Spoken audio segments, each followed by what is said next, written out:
what kind of weird findings you have encountered in the woods. Like and subscribe or I'll haunt you tonight.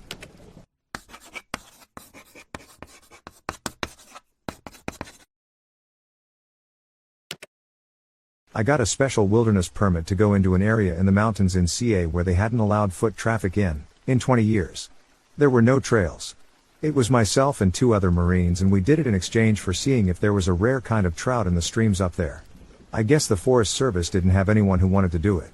I'm not sure I was set up with this by a friend.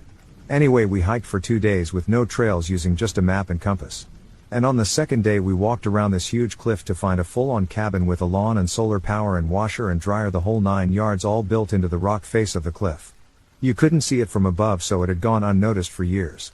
We talked to the guy that lived there and he said we were the first people he had seen hike in 14 years. He was a retired helicopter pilot and he had flown all the equipment in by helo. He was squatting on federal land and knew it but didn't seem worried. He said he hikes out every 2 weeks for supplies by a different route than we came in, and he showed it to us. We used that route to get back as he had a trail beaten down, so the walking was easier. All in all, it was pretty cool. The trout the Forest Service was looking for were in the creek, so it is still closed to foot travel, and we never told the Forest Service about the old helicopter pilot, so I would bet he is still out there. I hunted some land in Wilkes County, North Carolina, that had 5 wrecked moonshine stills located along the 2 creeks on the property. That was kind of cool. One spot I loved to hunt, near Baden, North Carolina, was just loaded with Native American arrowheads. Thousands of flaked off pieces of stone and such, and broken points. Came back one season and the area was posted off for an archaeological dig. I never took anything out of the area as it felt just too cool to be bow hunting directly over a spot where people had made arrowheads and other stone tools for countless years. The most offbeat was on Higginson Henry Wildlife Area in Kentucky, site of a Bigfoot scare I wrote about. The area was either a World War II internment camp, not sure which, but the woods had really grown up out there. In the middle of nowhere, big trees everywhere, was a 5-holes outhouse. Farther out was most of a World War II vintage airplane. Neat stuff. When I got out here, the neat stuff I found in the woods while hunting was stuff that most of y'all take for granted. Seeing my first run of salmon in a creek. Wow. Picking up pieces of pumice near Mountain St. Helens. I reckon it all depends on where you've been and what's new. This last deer season I hunted on my friend's 10,000-acre ranch and I came across a deer shed on a small rock pile. The shed had obviously been placed there, and upon looking closer I found a small plastic container buried at the base of the rock pile. I opened it up and found a pencil with writing paper and people's thoughts from the location. His family has had the ranch for over 15 years, but many of the entries were recent.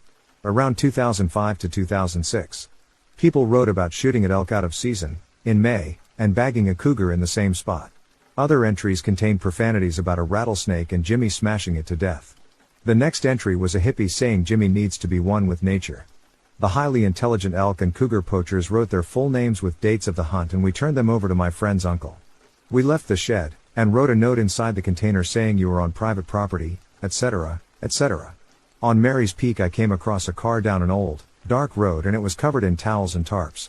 I didn't knock and really didn't want to know what kind of creature was inside. From time to time I run into odd folks or spooky shrines, but I'm always armed and stay away to avoid a confrontation. I pity the kids that found the body in Brown's camp. The news report said it was quite gruesome. I'll tell you something weird that happened. Last year me and a few buddies were up near Mount St. Helens going for a snowmobile ride. It had recently snowed 3 feet, so we decided to go up for an evening ride. Well, when we got there it was apparent that no one else had been up there riding, snowshoeing or cross-country skiing, since there were no tracks in the snow. The area we were riding into was next to the Clearwater Canyon on the 25 road. Anyhow, we took off that evening heading out all the side roads, having fun and cruising around. After a few hours of riding we went back to the truck for some food, and with the bright star-lit full moon night we decided to go out for one last night ride, which was pushing 8:30 in the evening. Well, the 4 of us proceeded back up the 25 along the Clearwater Canyon when we noticed lights down in the canyon occasionally flickering on and off. After stopping for a few minutes and looking down into the canyon we could not identify what it was. The weird thing was there is no way to get into the Clearwater Canyon unless you walk the 3 miles in. There are no public roads that pass through it. After watching the lights it looked like there was machinery or something working down there, but none of the lights made sense. It sort of freaked us out a bit, so we decided to get out of there. I was on the lead bike, so as we all started our snow mobiles up to head back towards the truck we didn't realize that Chad had gotten stuck and was left behind. Well, when he got back to the truck he was freaked. I'm talking so freaked he was shaking and really weirded out. Chad's been my best friend since we were 7 years old. And he's never in our friendship acted as if he were scared of anything.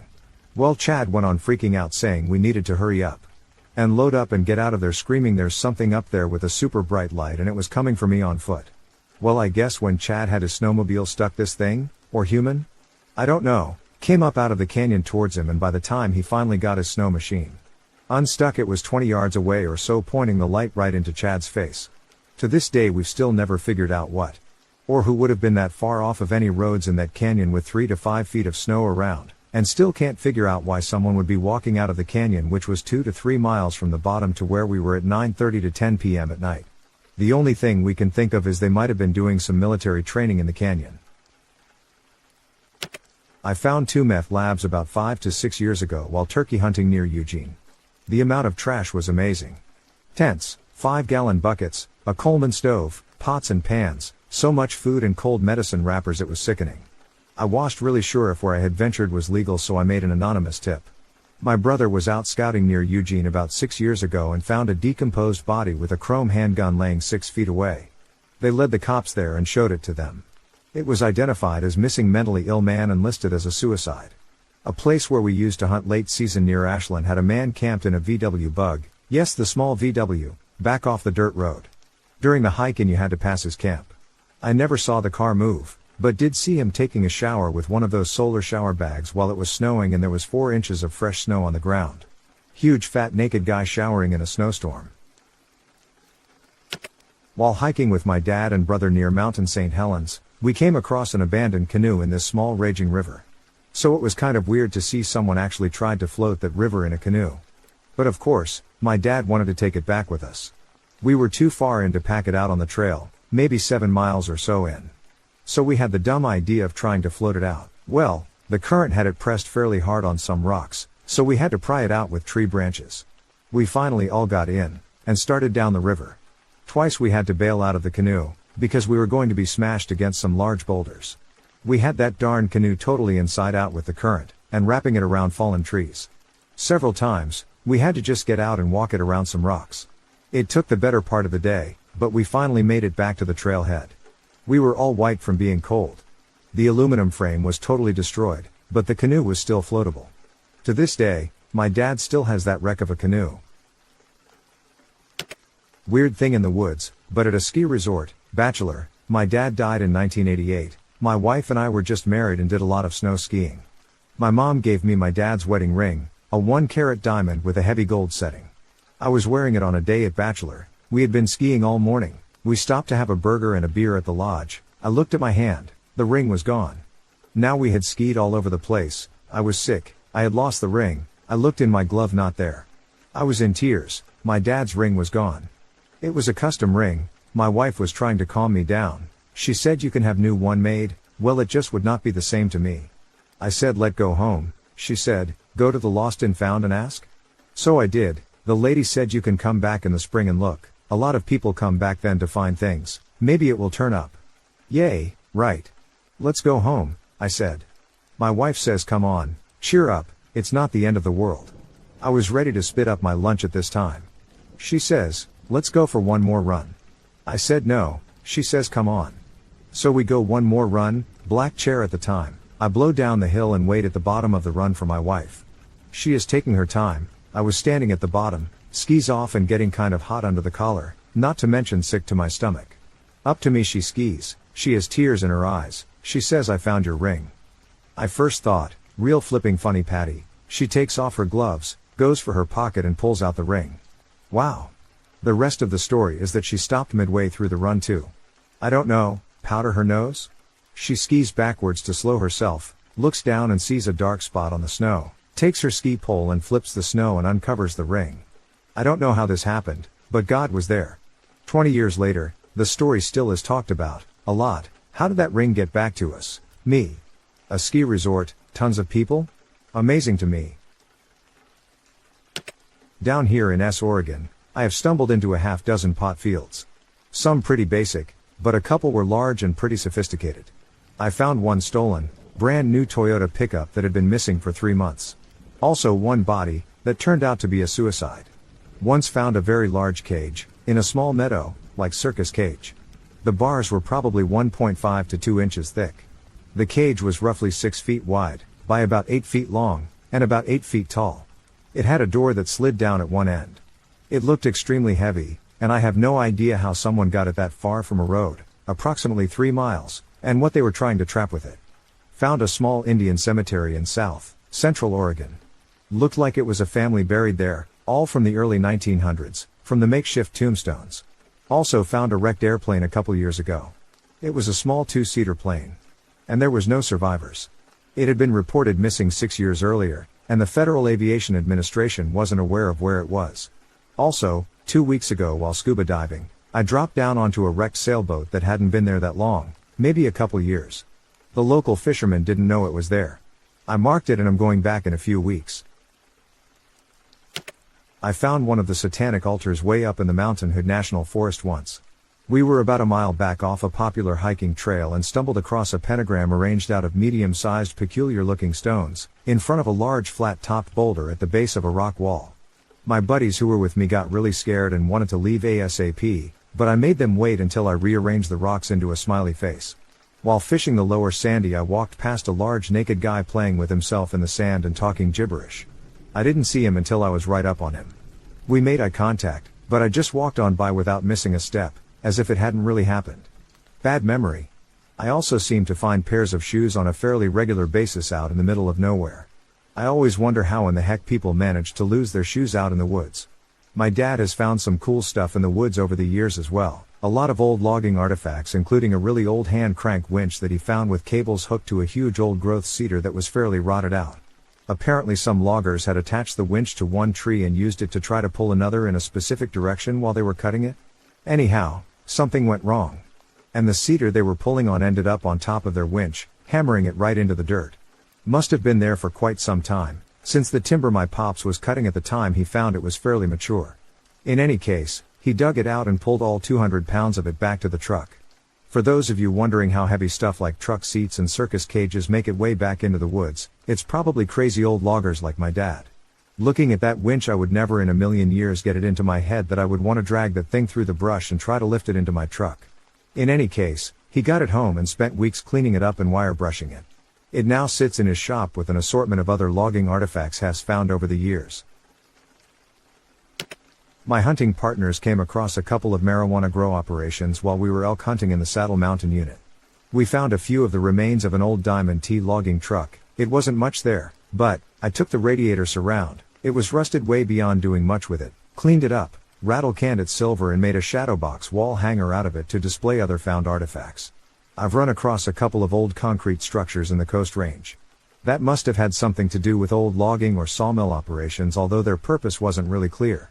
On different occasions, on the Malala River, I found a wallet with it and some money, turned it in to the Malala police, and a Gerber boot knife, kept that. And, on the weird or creepy side, the dead guy said, we were driving down this logging road, rounded a corner and ahead of us, parked in the middle of the road facing us, is a small foreign car. We were not at first aware it was actually at the end of the road and we were sort of cursing the person who abandoned it there. As we got closer, we could see a man slumped back in the seat. As we got even closer, approaching a wider spot in which to turn around, we could see it was an old man, like really old. He was ashen gray and we just knew he was dead. Now we're bemoaning having to stop our hunt and go find a state trooper. Just as we were exiting the truck to go verify what we knew, the guy came alive and sat up. We recognized him as the fellow who was camped just a little way from our camp. We turned around and left the rest of the hunt. We avoided any area we knew he was near for fear we might really find him deceased the next time. Hunting the John Day breaks for chukar, deep in the canyon midway to Cottonwood. Above the river on one of the benches, there was a circular rock structure, maybe 8 diameter with a waist-high wall made of single stacked rocks. I checked it out for a while and thought maybe it was an old-time sheepherder's rough shelter. But that just didn't seem right, and there was no fire ring or any sign at all of occupation.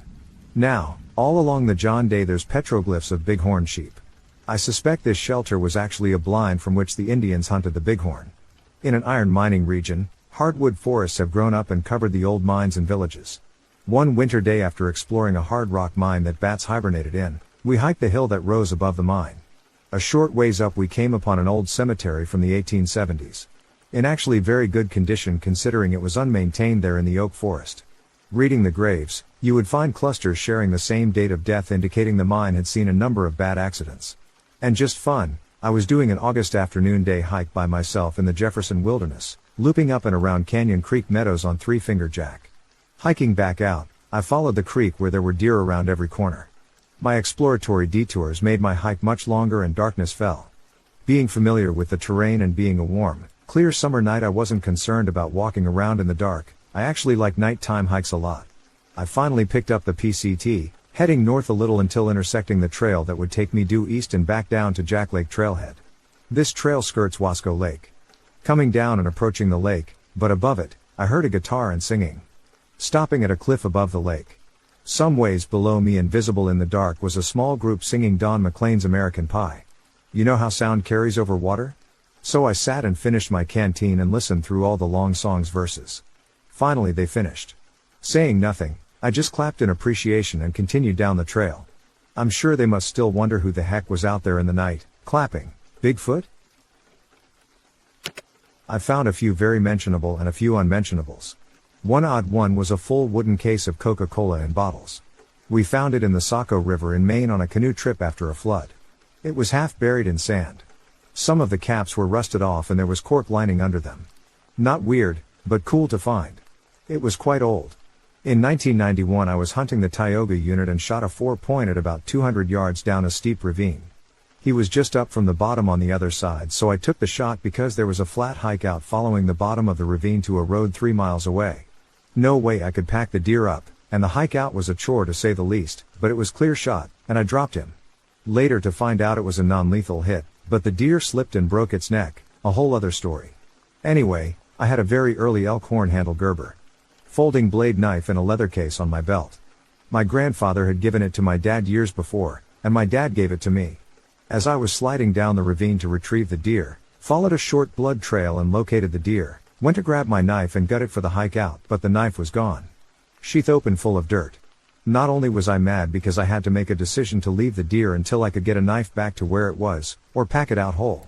After looking around a bit for the knife, I sacrificed my Tasco scope and broke out the piece of glass in the front with a rock to use as a knife. It took me about 2 hours with cut fingers to gut the deer with a piece of glass. I broke the ribs open, tore my t-shirt into strips and made a backpack out of the carcass and packed it out. What a nightmare. When I got home, my father told me he got a call that my grandfather had died of a heart attack earlier that day. I didn't tell my dad I lost the knife. I just took a quick shower and went back down that ravine retracing every step looking for the knife. When I got to the bottom, I had not found the knife. It was getting dark and I had a long hike out with a flashlight. I propped myself up against the rocky ledge and had tears in my eyes about my grandfather's passing. I wiped my eyes, and looked down at my feet.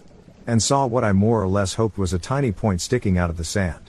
I brushed the sand aside with my foot and there was the knife. The sad part is, a few years later my dad mailed me the knife to my P.O. box in Reedsport. But he put the wrong box number on it. The postmaster refused to give me the name of the person who had the box but had later asked if they got a knife in the mail. They denied it. Found a Seattle Seahawks Mylar balloon in the John Day Wilderness area elk hunting. Always wondered where those balloons you see floating away went to. Found an old leg hold trap all rusted away in the Fremont National Forest deer hunting buried under a foot of duff and needles. Leaned up against a tree and something clanked, found an old rusted chain, pulled it up and there was the trap. Hiking in the Toutle River Canyon we found a deer skeleton. It was buried 20 feet deep in the rocks and flood debris from Mount St. Helens explosion. It was just being exposed as the river channel eroded the bank away. On the John Day River by Granite Creek there is a half-built miner's cabin with a number of old logs cut into length and skidded partway down the hill to the cabin. I often hike there and wonder if the gold ran out or Indians chased them off. Maybe it was too low and they got flooded out in the spring. Easily over 100 years old just rotting away. Lots of old miners' cabins here and there in the North Fork John Day and discarded junk off the Chinaman Trail. Many old Indian campsites in the Bula unit by Castle Rock. One in particular was on a peak with a small cave in front of it. The cliff face is all fire blackened and there is a lot of obsidian chips at the entrance to the cave. Below you the terrain falls away and you can see all the way to Ontario. It is easy to see this why someone would sit there. Pretty spiritual place really. In the early 70s I was hunting elk with my brothers in Cook Creek of the Chesnimnus unit. I was way out in the middle of nowhere and came across an unopened can of buckhorn beer. Never had heard of buckhorn beer before, and still haven't. It had the old style pull tab that kids made chains out of way back when. Another time in the same area, my brother and I were crossing Cottonwood Creek and found where somebody had killed 2 bulls in the bottom of the canyon. They had boned out the elk and packed the meat out, but they had left the tenderloins attached to the rib cages. It was cold and shady, they were in fine shape, so we cut them out and took them back to camp. Had them for breakfast the next morning. In the mid-80s, a friend and I were going up the Clackamas River early one August morning to look for elk. We were cruising along in his truck going about 60 to 65 miles per hour, and I was looking at the river out the passenger window. All of a sudden I spotted a body on the bottom of the river. I told him to stop because I'd seen a body. He didn't believe me, but stopped and backed up. We walked along the guardrail, and when we got in the right spot where the glare was gone, we could a guy in about 8 feet of water face down. He was wearing hip boots and a fishing vest. There were 2 guys fishing off the rocks on the riverbank, so we told them they might hook more than they bargained for. We were going to drive back to Estacada and call the police or fire when a county cop came zipping up the river. We flagged him down and told him about the body. He was responding to a flipped over drift boat upstream about half mile. 2 guys had hit a rock and flipped their drift boat about 45 minutes earlier. The boat hung up on a rock with both guys hanging onto the boat. They decided to swim to shore. 1 guy made it, 1 didn't. The fisherman who drowned was wearing hip boots which he never removed for swimming, and a fishing vest with several pounds of lead. A county deputy nearly drowned trying to make a rescue attempt, but that's another story. My best friend's little brother was riding an ATV in the early 90s up on Mount Hood. He drove off the road into some ferns to take a pee. As he was doing his business, he looked over and saw a patch of freshly turned dirt. Without reacting, he finished his business and rode off for the cops. When he brought them back, ferns were stuck in the fresh dirt as if in an attempt to disguise the site. They hadn't been there before, so the guy must have been there when he pulled up the first time. They found a pair of panties and the cops told him he could go. I bet that there are a lot more unmarked graves in the Mount Hood forest. For every one that is found, there are probably 100 that are not. Sounds like the guy that talked to the girl on the road with people in the bushes could have ended up in one real easy. I found an adze, which is an old-time woodworking tool, leaning up against a stump in the Mountain Hood forest. The handle that was above ground was intact and the head was under about 6 inches of dirt. Took it back to camp and later sold it on eBay. Wasn't too far off the 4,620 road, maybe 25 feet. Might have been a firefighting tool or maybe someone building a fence or a bridge. Well, the items themselves weren't so weird, but the timing was amazing. It was a week-long canoeing and fishing excursion for 4 on the Wenaha. Our self-appointed quartermaster, he was retired, he had the time, arranged all the food and kitchen gear. Day 1. Our quartermaster was old school. No freeze-dried yuppie backpacking food for him. We had canned goods. Hey, what's a bit more weight when you're hauling it with 2 full-size canoes? True, but apparently he ignored the multi-mile portage into the 1,400-foot deep canyon while carrying all canoes and provisions. That's another story. We soon discovered that we had 1 canned goods, and 2 that no can opener. One of our party sacrificed his sheath knife for the samurai sous chef routine, performing ritual stabbings into steel cans in order to perform crude ludectomies. Day 3. Quartermaster and I were on foot, fishing, taking a shortcut across a wooded peninsula from one pool to another. Of course, he walked up to a tree, with a nail in it, 6 feet off the ground, with a can opener hung on the nail. Day 5. It rained, steadily, all day. Mid-June? Northeast Oregon? Soggy doggies. Fortunately, it was warm, or we'd have had some hypothermia issues, perhaps. At day's end we found a good campsite and desperately needed a fire to warm ourselves, get a hot meal, and, perhaps, dry some wet clothing. Since it had been soggy all day, the word went out, look under trees, logs, brush, etc. to find fire materials which aren't too wet to burn. Quartermaster, looking under a low bush, found a stashed plastic tarp whose area I estimated at about 1/4 acre in size. We lashed up a wilderness area shelter equivalent to the Astrodome, pitched all the tents under it, built a fire at its edge, and recovered nicely. How does he do that? One of the strangest and most incredible things I've ever seen was, one time I was hunting on a ranch that was just below the national forest boundary in Chesnimnus. It was just after first light and we were the only ones that we knew about in the area anywhere around there this day. It was very cold and had snowed some a few days previously, but it seemed the grass was still pretty tall and dry. There wasn't any snow still on the ground where I was hunting. I came around a corner of some trees on the edge of a small draw, and there before me was a section of a large dead tree lying on the ground, and it was totally on fire. I mean, this thing was probably 30 feet long and about 3 feet in diameter. It was large enough that if it weren't totally engulfed in flames you could walk up and sit on. There was no sign of how it had been ignited. It was burning full length and burning like crazy. What was so strange that here, in this big expanse of dried grass, only the grass about 18 inches all around it had been burned, blackened to the soil. How and why the entire meadow wasn't on fire was beyond me. It was so strange that I went and found one of my nearby buddies and took him over and showed it to him. It was so unusual that still to this day I remember seeing that, and it's just as much a mystery to me now as it was then. There are some things you see sometimes that'll stay with you forever. That was one I won't forget. Hope no one has found my wife and I in the woods. Or that they don't in the future. The camo dude standing there watching would be pretty creepy. Buddy and me were up wandering around the woods when we're teenagers, and about 100 yards from the nearest skid road down over a hill surrounded by 40-year-old trees was a 57 or so Chevy. Think it was a 2-door? I need to head back up there and see if it's still there. Could be some serious coin sitting there rusting away in the woods. My mom and her friend used to buy Douglas fir cones for Weyerhaeuser and a small seed company in Vancouver. One year they were up picking cones and found a pile of rocks that looked like a shallow grave. Freaked them out and they took off. Was up in the middle of nowhere, about 30 miles east of Enumclaw and way up on a ridge, so they didn't want to call the cops unless they were sure. They head back up a few months later but couldn't get there due to the snow. So they sit around all winter wondering what it was, head back up in the spring and it was a clear cut, never could find it again. A guy in high school was in the same general area and found a pretty decomposed body, was sure no one would believe him, so he grabs himself an arm to take back out to show people he was telling the truth. Back in the late 50s, when I was about 13 or so, I used to take off and hunt the mountains behind where we lived between Winston and Myrtle Creek. On one hunt I was hiked in about 3 or 4 miles up a steep canyon and came to a one-room cabin I'd never seen before. It was still standing and actually still had the old wood stove and the bed and springs standing inside. It had obviously been ransacked before, but there were quite a few odd things left. On a shelf was one single book, a first edition copy of Madame Bovary's Lover. As I recall, it was published in the early part of the century, but can't remember for sure. At that time I had not a clue about such a book. For you young folks out there that aren't familiar with Madame Bovary's Lover, it is pretty racy for a boy, or girl, for that matter, of 13. After reading a few pages I decided that since the cabin had obviously been deserted for many a moon I could just borrow the book for a while. I took it home and hid it in my bedroom and would read it at night while pretending to do homework. Amazingly enough, it up and disappeared after a few days. Of course, I was way too embarrassed to ask my mother about its disappearance. Worst part was, I still had a couple of chapters to finish. About 20 years ago a buddy and I were hunting up in the Elsey Falls area and I decided to walk down through some repro and meet him at the road, so I get out and start through the brush heading downhill.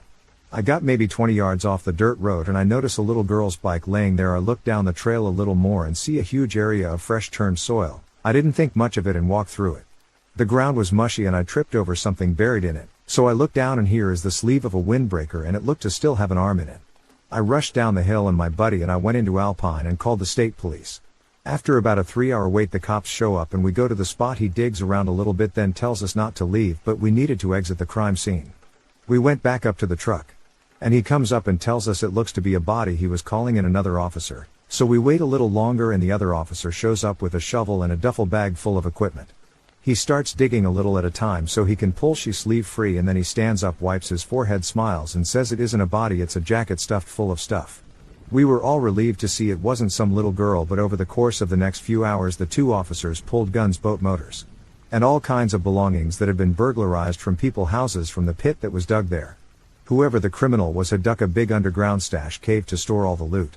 I have caught 2 complete fishing rods and reels on the same river while fishing, and another time I was on an elk stalk side hilling it to get to a herd on a clear cut and found a big cave in the mountain wall and an old but well rutted in trail leading up to it. I didn't go inside to check it out, I am not that brave. 7 or so years ago, I and my buddies were hunting the Wallowas. One evening we were driving to a spot and came around a corning. There was a guy parked in the middle of the road and peeing. He was watching this tree covered in with that dry stringy moss burn. We were thinking like, what the hell? The guy never paid us no mind, till the burning died. It was quite a sight. Then hopped in his rig and got over so we could get by. We got where we wanted to go and discovered the guy had burned a few trees here too. Upon looking a little closer, he peed around every tree. That was just plain creepy. The next day we had a game warden in our camp, so we told him about this guy.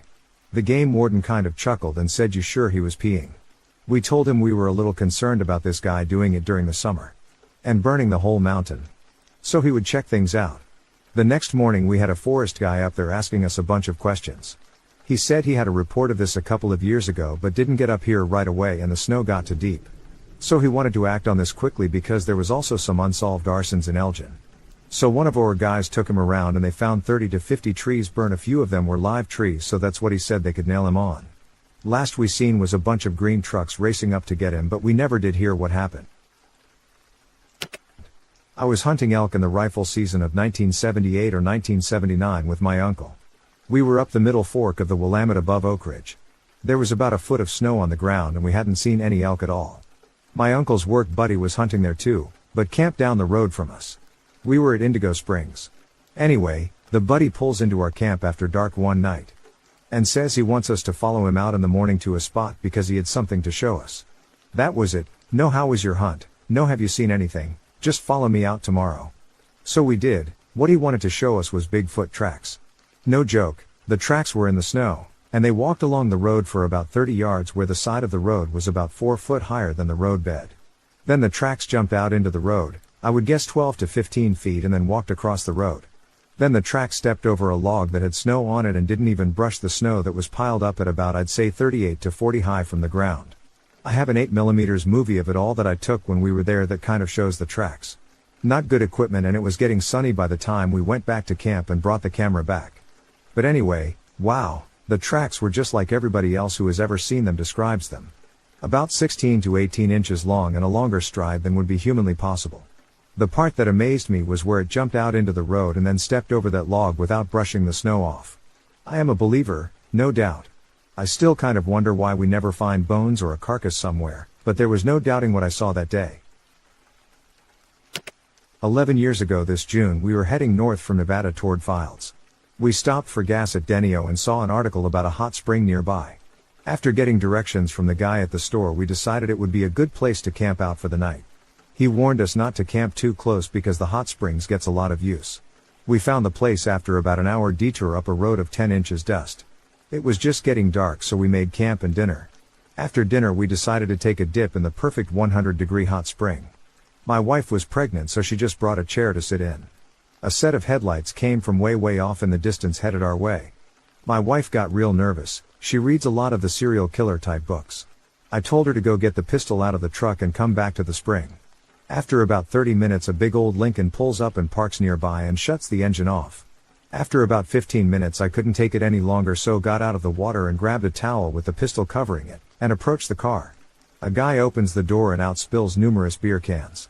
With the dome light on I can now see there are 2 guys and a baby in a car absolutely full of beer cans. The guy in the passenger seat has a big old knife in his hand and is cutting his jeans off. Long scary story shortened up. These guys were local cowboys that used the hot spring as their bathtub every morning and every night. While my wife had us dead and buried, these country boys just wanted to take their evening bath but weren't used to city folks being in their tub, so figured they better make their jeans into shorts. They came on in and brought the baby with them. The wife went to bed and I ended up chatting and having beers with them till around midnight. They never did mention what the deal was with the baby. I just figured it must be Dad's night to watch the kid. The next morning while we were driving out they were on their way back in for their morning bath. A bit scary and a bit strange, but ended up to just be some good old boys doing their daily routine. Around March I went fishing out of Nehalem Bay in my inflatable. I was right below the pull-offs on Nikini Mountain. Fishing very close to shore. There were several people fishing from the rocks. Above them I saw what looked like piles of rags and then a tan-colored object. At first I thought it might have been a dead deer. I kept looking at the object and then comparing its size to the people on the rocks. I didn't have my binos and I didn't see arms or legs, but I suspected it was a dead person. I picked up my handheld and called the Tillamook Coast Guard station for a radio check. The duty PO went radio check out.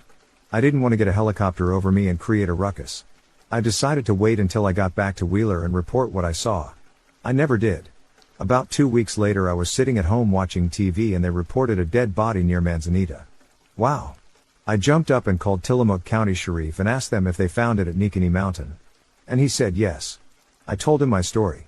It turned out the man was in his 70s, had been in prison for hiring someone to murder his wife. They didn't know who killed him, but what had actually occurred was someone had taken him to the pull-off and made him jump. That's a long way to the bottom. I think the road is an 800 feet and his body was within 200 feet of the bottom. Lesson learned. Next time I will call it in. Maybe it would have helped catch whoever the murderer was. Don't know if they ever made an arrest. My dad and I were hunting in Weyerhaeuser property and were way back in on this section. When we came around this corner to see a van parked right in the middle of the road. Out came two guys with long hair out of this van with a lot of smoke trailing behind them, waving at us to stop. My dad did, and they said they were broken down. We didn't have anything to jumpstart them though. There was a couple of women in the back with their small kids. We gave one guy a ride back to town in the back of the truck. We kind of figured they broke down on their way to harvest some of their crop. About 10 years ago of Highway 26 I was driving down this old road nobody had driven down for a while. The road straightened out and 100 yards down the road there was an RV with trash around it. It was kind of a gloomy, wet, dark day and I got this weird feeling someone was watching. I hightailed it out of there. Couple years later I drove by that road and saw an abandoned vehicle pushed off the side of the road. Same kind of deal, hunting in the Tiago unit, and drove down an old road that off the side someone built a wood cabin and they were there and they had guns. They didn't look like the friendly kind either. My buddy hit reverse and we got out of there. I have seen also some of the usual condom, dirty magazine, burnt out cars, old steam donkey, plaques to dead hunters. My wife and I were vacationing in Hawaii, went to Waipio Valley for a little jaunt. The road down drops 1,000 feet in 1 mile, 25% grade, so it keeps some of the masses out of it all. Down on the valley floor it's about a mile wide and around 6 miles long. The walls range from 1,000 to 1,500 feet tall and very steep. On the valley floor there are taro farmers but no real organized village per se. Turns out that back in King Kamehameha's day they had themselves quite a spiffy setup down there. But then a tsunami came along and really ruined their day. As a result the king passed edict that they would not live full time in that valley any longer. Anyways, my wife and I go for a hike, past a few taro farms and start following a stream upriver to see where it goes. We wind along, clambering over rocks, stripping down naked and carrying our clothes over our heads while wading through a few spots because the walls cliffed out and we couldn't find a trail. Finally, after a couple of hours, we end up at the end of this box canyon that is no wider than 200 yards, hemmed in on 3 sides by cliffs that are over 1,400 feet tall. A thin streamed waterfall is misting over the edge, feeding a pool that seems to be bottomless and the color of aquamarine. The whole gig just feels spiritual. Sitting there, looking around, we notice a bench of land raised probably 30 feet higher than anything around. And had an interesting growth pattern of vegetation, turns out to be rows and rows of tea leaf plants placed among graves. Seems we found a graveyard that dated back to the times of the king. Granted, it wasn't way out off the beaten track, but there wasn't any sign of modern white man back in that canyon at all. No trash, no prints, no tracks, no nothing. Just the magic of it all. This happened back in 1994 on a cold deer hunting morning. I was stationed at Fort Drum, the 10th Mountain Division, and had pulled CQ duty all night. Part of the reward for doing 24-hour duty is getting the next day off, so I was going to do a little hunting on some of Fort Drum's awesome swamps and pine forests. My plan consisted of getting off at 6 a.m., hitting the woods and catching 2 to 3 hours of sleep at the base of the tree stand. From that point on my plan went askew. I packed in my sleeping bag and began taking my nap. I was awoke a few hours later by the drone of Black Hawk rotors approaching. Nothing new about this since this is a military post, but the helicopter was beelining to my location. At this point I will mention that a helicopter makes an awesome game driving tool because about 10 deer beat feet across the beaver dam I had my stand overlooking. The helicopter slowed to a stop and then hovered directly overhead. I'm in a green sleeping bag with just my camouflaged face looking up from my cocoon. Failing to see me laying there on the ground, the crew chief begins to have his passengers rappel down almost right on top of me. There were about 3 or 4 personnel on the ground around me before anyone noticed me. At first I was taken prisoner because it was assumed I was part of the drill. A show of my hunting license and mandatory so many cubic inches of hunter orange, as well as a loaded rifle, got me off the hook. The investigation that followed said the area I was using hadn't been changed to closed on the sportsman telephone hotline. Glad it wasn't a live fire. In 2007 my hunting partner and I drew Washington East Side archery bull permits. On the second day of the hunt right before dark we got a bull cranked up across a big nasty canyon. The next morning we hiked in from the bottom of the canyon and tried getting the bull worked up. All was quiet except for us, so we kept exploring or hunting up that nasty blowdown-choked canyon. We spotted across the creek we were working up something silverback in the timber. As we were looking for a place to cross the creek, we found a tree that had been fell across the creek and the limbs were chainsawed off and footholes cut into it on each side of the creek. We followed the trail that lead off the bridge to what we spotted. It was a camp. I've found lots of camps tucked back in wildernesses and hidey holes, but this one was different. It was a totem pole camp. First impulse was some type of Satanistic camp. But after checking the camp out, we realized it was more of a high school or dope smoking or beer drinking or get naked run through the woods type of party camp. The camp has been there for years based on the age of the totems. Only one was fresh. The silver thing was the silver tarp covering the firewood. There was a couple of references to bombs and bomb making carved into signs, so needless to say we didn't disturb stuff. These weren't standing trees with carvings on them. They were carved on the ground, then a hole was dug and the totem placed in it. I liked the Viking helmet and the animal bones attached the poles. There was string strung through the trees with wine bottles and pine cones tied on. That was a little creepy. We backtracked the blazed out trail out of there. I wish we had found on the way in, instead of fighting all of the blowdown. I'm going back in there this summer to check it out. This time I'll be armed, just in case I'm wrong about the intent of the camp. I erased the name of the creek on the one picture to protect the guilty. Maybe I'll make my own totem.